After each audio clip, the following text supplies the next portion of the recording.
Topsplit. Live im iRacing Broadcast. In the GTO category, catches that inside curve. Oh, and nails into the 81. Und schon nach ein paar Minuten war klar, dieses IMSA Classic 500 Special Event auf Laguna Seca hat mit der normalen IMSA nichts zu tun. Die GTPs sind im Verhältnis zum Audi 90 GTO so schnell, dass du auf der Strecke kaum Ruhe hast. Genau das hat dieses Rennen so brutal intensiv gemacht. Wir starten auf P17 und fahren am Ende auf P9 über die Ziellinie. Und erst nach dem Rennen verstehen wir, warum wir so langsam waren im Vergleich zur Spitze. Eigentlich war das für Walter und mich einfach ein Just-for-Fun-Event, weil der Audi 90 GTO einfach ein so geiles Auto ist. Wir hatten also kein perfektes Training, machten uns aber auch keinen Druck. Aber Laguna Seca ist sehr kurz, der Audi sehr langsam im Vergleich. Und genau deshalb wird dieses IMSA-Rennen komplett anders, als ich es kenne. Wir hatten einen sauberen Start und ich konnte im Rennen deutlich mehr Pace gehen als im Qualifying. Aber uns wird sofort klar, die reine Pace wird heute nicht entscheiden. Auf dieser Strecke in diesem Event entscheidet viel mehr, wie sauber du den Verkehr liest, wie früh du Situationen erkennst und wie gut du trotz dieser Überrundungen im eigenen Rhythmus bleiben kannst. Dann kommen die ersten GTPs. Den habe ich fast übersehen gerade. Und meistens nicht so, dass du sie auf den Geraden einfach vorbeilassen kannst. Sie kommen immer wieder in kämpfenden Gruppen. Und nicht nur das, sondern auch immer wieder. Du hast absolut keine Ruhe. Und genau das macht dieses Rennen so speziell. What the fuck, wo bin ich da gerade reingekommen? Okay, fair GTPs direkt hinter dir. Das war eine super Idee. Diese Kombination aus dieser kurzen Strecke und der Geschwindigkeit heißt, dass du auf dieser Strecke immer wieder Interaktion hast. Du hast nie eine Ruhe. Du schaust permanent in den Rückspiegel und aufs Relative. Nicht nur auf Liftpunkt, Bremspunkt, Apex, Exit. Es gibt einfach so viel mehr, auf das du achten musst. Ob sich hinter dir schon das nächste Chaos entwickelt. Wie du den Verkehr am besten vorbeilässt, ohne selbst Zeit zu verlieren. Oder Risiko einzugehen. Das Ganze ist nicht nur intensiv, sondern es verändert den gesamten Flow. Und genau deshalb hat Walter und mir das Rennen so Spaß gemacht. Es ist lebendig, dicht und es fordert dich die ganze Zeit. Die normalen, modernen IMSA-Rennen geben dir oft viel mehr Ruhephasen. Aber in dem Rennen bist du dauerhaft belastet. Wir arbeiten uns bis auf P11 vor. Achtung, links geht frei.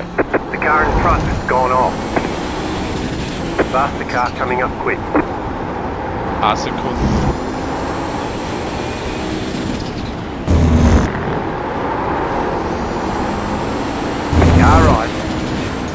Und genau in so einer Situation passiert der Fehler. Noch einer. Das ist brutal, wenn du da auf der Bremsen ausweichen musst.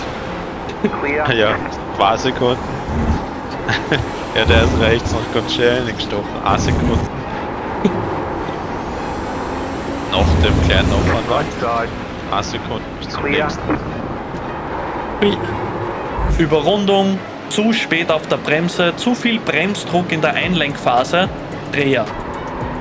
Das ist der Preis in so einem Rennen. Nicht, weil du plötzlich langsam bist, sondern weil dich diese ständige Interaktion immer wieder dazu zwingt, deinen Ablauf neu zu sortieren. Ein kleiner Fehler im falschen Moment reicht sofort. Wichtig war in der Situation nur eins: keinen weiteren Fehler machen und schon gar nicht damit noch das Rennen eines anderen zu zerstören. Zurückgeschoben, sauber umgedreht und weiter geht's. Ab da war klar: Risiko runter, Situationen früher lesen und bei den Überrundungen konzentrierter bleiben. Genau das machen wir dann auch. Einfach den Fokus auf die volle Konstanz. Walter liefert einen starken Stint. Wir mischen uns nicht in die Kämpfe der GTP ein, wir bleiben sauber unterwegs und arbeiten uns vor. P9 ist plötzlich realistisch. Und genau da merkst du, worum es in so einem Rennen wirklich geht. Je nach fahrerischem Können. Nicht nur die perfekte Pace, sondern saubere Entscheidungen über die Distanz. Als ich nach Walters starken Stint wieder ins Auto springe, finde ich überhaupt nicht in den Rhythmus.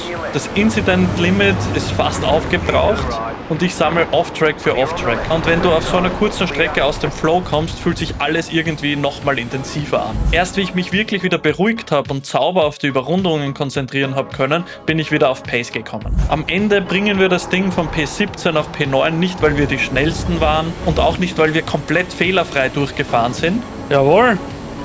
sondern weil wir nach jedem kleinen Fehler wieder Kontrolle ins Rennen gebracht haben. Wir haben uns wieder gefasst und weil wir das Rennen sauber gelesen haben. Nein, ist ja super.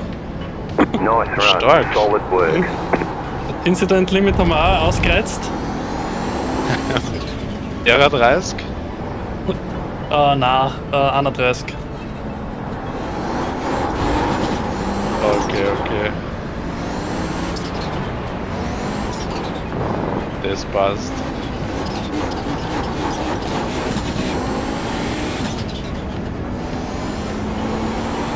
Und dann bleibt genau eine Frage über, die mir das ganze Rennen schon durch den Kopf gegangen ist. Warum waren wir so viel langsamer als die Spitze? Und im Broadcast und später im Siegerinterview sehe ich eine erste Spur. An der Spitze wurde beim Schalten etwas grundlegend anders gemacht. What happened and how did you work through that? Yeah, so basically at the start of the race, I don't know if you can see this on my camera. I normally use this left wheel clutch to shift.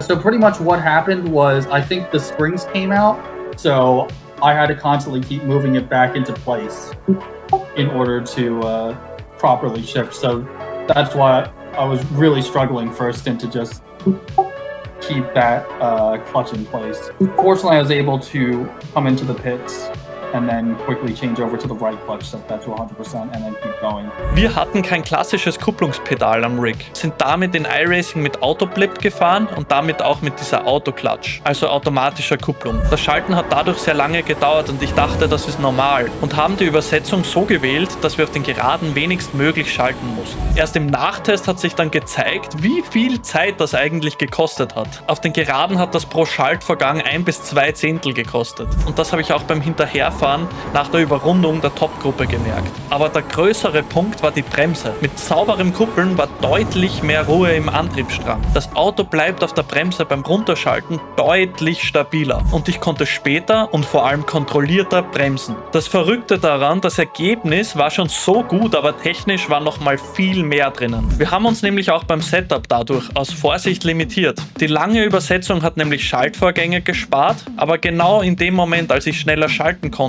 ist das natürlich kein Nachteil mehr, sondern verschenktes Potenzial. Ich habe dann nochmal ein anderes Setup mit kürzerer Übersetzung getestet und siehe da, plötzlich lagen die Zeiten im Bereich der Top 5. Ja, das eigentlich Spannende an diesem Rennen war für mich nicht nur das Ergebnis, sondern wie sehr so eine Strecke mit so einem Klassenunterschied dir zeigt, dass der Verkehr deinen gesamten Rhythmus verändern kann. Das wurde mir so noch in keinem Multiclass-Rennen bewusst wie in diesem Rennen. Dieses Rennen war auch wieder ein super Beispiel, um zu zeigen, dass es im Simracing den Realismus gibt und die maximale Performance. Wie wärst du dieses Rennen gefahren? Mit Kupplungspedal und Haarschaltung oder mit einem Formula Wheel mit Doppelkupplungen, um ultraschnell zu schalten? Schreib's unten in die Kommentare. Und wenn du wissen willst, warum Lift & Coast nicht nur Sprit spart, sondern du damit auch Zeit gewinnen kannst, dann schau ins nächste Video rein.